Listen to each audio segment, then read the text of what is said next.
What's up? Today is Monday, and the theme of this week is fandoms. So get ready for this boringness.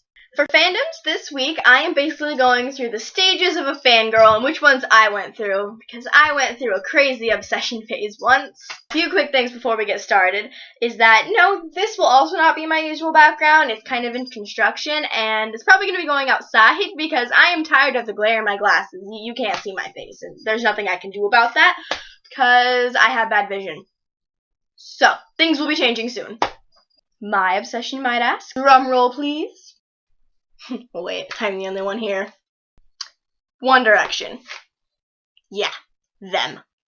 So many memories. Also, you are going to see and hear some pretty obsessive things, and I don't want, anybody known to One Direction and whatnot to think that I am a crazy obsessed fan and that you need to get a restraining order on me or something, because believe me, my mom's considered it. Just know that I am not like this anymore. It's past, hopefully. Let us begin! For the first part of this video, I am going to explain to you what a fangirl is, according to the interwebs and whatnot. A rabid breed of human female who is obsessed with either a fictional character, singer, band member, or actor, similar to the breed of fanboy, have been known to grow up or tackle when encountering said obsessions. Level 1. The fetus stage.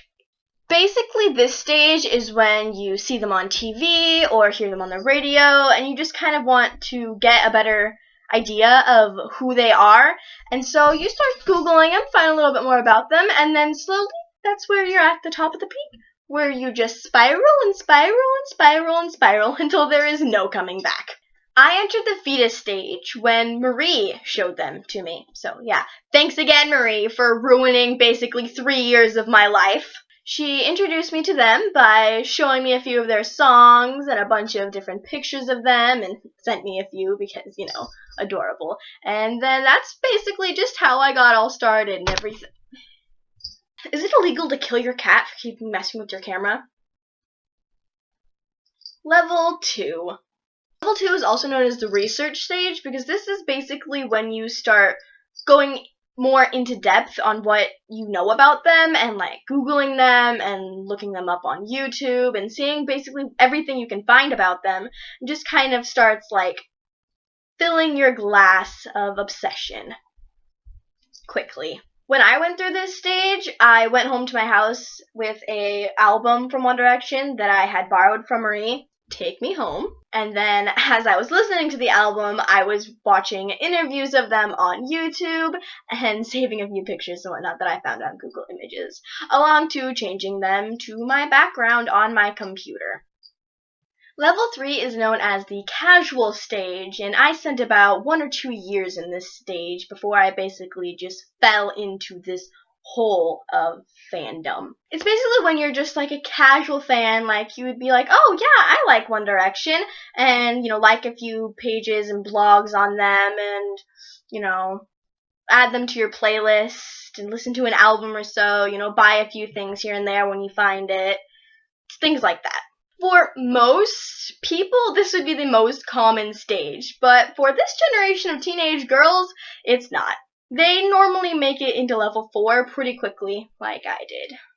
You know you've hit this stage when you lose your ability to even, along with the fact that you lose all the money out of your wallet because you've bought everything. And there's the fact that you don't really go to any of their blogs anymore because you have your own, and you know every single thing about them, including their blood type. I knew that information. I'm ashamed. To prove to you how obsessed I was with them, I am going to show you my wall of their faces that I had for a very long time until I moved on a little bit and I'm slowly lowering down on all the One Direction stuff I have in my bedroom. So, here you go. What you see here are the only 2 pictures I actually have of this creation that I made. It took me over 3 days to actually put everything on the wall, and I was really proud of it until I realized it's creepy.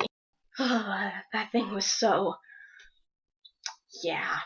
There was literally a point when I was 13 years old that I tried to sacrifice my little brother to the wall. I mean, obviously I didn't think anything of it because I was just like, huh, that would be interesting. Like, I'm not like some like sadist who was trying to like sell his soul or anything. We were just messing around and it was a joke. Like, he agreed to it and everything, but still, I actually tried to sacrifice my little brother to a wall. Want to see some of the video?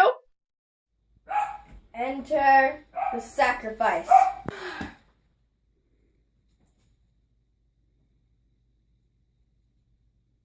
Hello? What?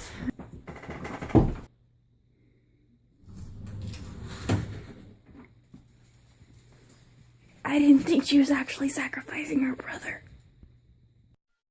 So, that was the time I sacrificed my brother to a wall.